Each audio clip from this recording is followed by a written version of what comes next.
जय जिनेंद्र। हम जैन जानते हैं कि प्रतिक्रमण क्या होता है। प्रतिक्रमण में हम अपनी सभी गलतियों के लिए क्षमा याचना करते हैं। इसी दौरान हम अपनी गलत मान्यताओं और गलत आस्थाओं के लिए भी माफी मांगते हैं। गलत आस्था का मतलब है उन दूसरे देवी देवताओं में विश्वास रखना जो खुद न तो मुक्त हुए हैं और न ही सर्वज्ञ हैं।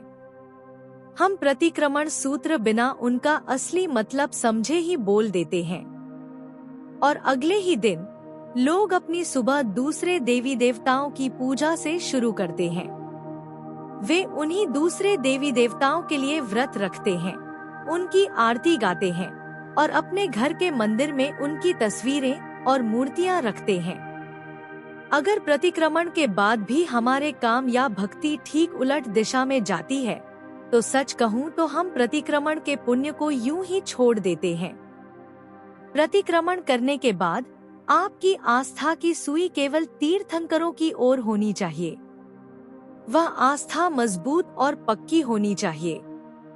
एक बात याद रखिए, जैन धर्म तीर्थंकरों द्वारा बताए गए गहरे सत्यों का ज्ञान है। तीर्थंकर तब तक उपदेश नहीं देते जब तक वे पूरी तरह से ज्ञानी न हो जाएं। वे अनुमान नहीं लगाते, वे केवल सिद्धांत नहीं बनाते। वे सर्वज्ञ बनने के बाद ही हमें सिखाते हैं। हर तीर्थंकर, भले ही वे लाखों साल पहले पैदा हुए हों, एक ही और शाश्वत सत्य को फिर से खोज निकालते हैं, हमें देशना देते हैं। उसी देशना के सत्य को हम जैन धर्म कहते हैं। ज्यादातर लोग दूसरे देवी देवताओं की ओर इसलिए मुड़ते हैं क्योंकि वे अपने जीवन की कुछ समस्याओं का समाधान पाने के लिए बहुत बेताब होते हैं। जब आप दूसरे देवी देवताओं से मदद मांगते हैं तो आप नए कर्म बांधते हैं और आपको वह कर्ज चुकाना होगा। लेकिन अरिहंत प्रभु के साथ आपको यह चिंता नहीं होती। आपको जो अच्छा फल मिलता है वह आपकी सच्ची भक्ति और प्रभु के अपार पुण्यों का एक मजबूत मेल है।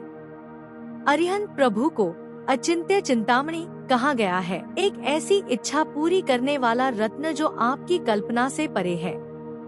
केवल तीर्थंकरों और केवल उन्हीं के प्रति समर्पित होने से हम इस जीवन और आगे की यात्रा को आसान कर लेते हैं। तीर्थंकरों के पास अपार पुण्य है, ऐसा पुण्य जो सबसे उत्तम गुणवत्ता का है। इसीलिए केवल तीर्थंकर यानी अरिहंत प्रभु को याद करना, भक्ति के साथ उनका नाम जपना और उनकी शरण लेना आपकी सांसारिक समस्याओं को हल करता है। प्रभु के प्रति विश्वास हमारी आत्मा की गहरे स्तर की समस्याओं को भी दूर करता है। तीर्थंकरों के प्रति भक्ति यह सुनिश्चित करती है कि आपकी आध्यात्मिक प्रगति हमेशा एक सीधी ऊपर की ओर बढ़ती रहे। जय जिनेंद्र।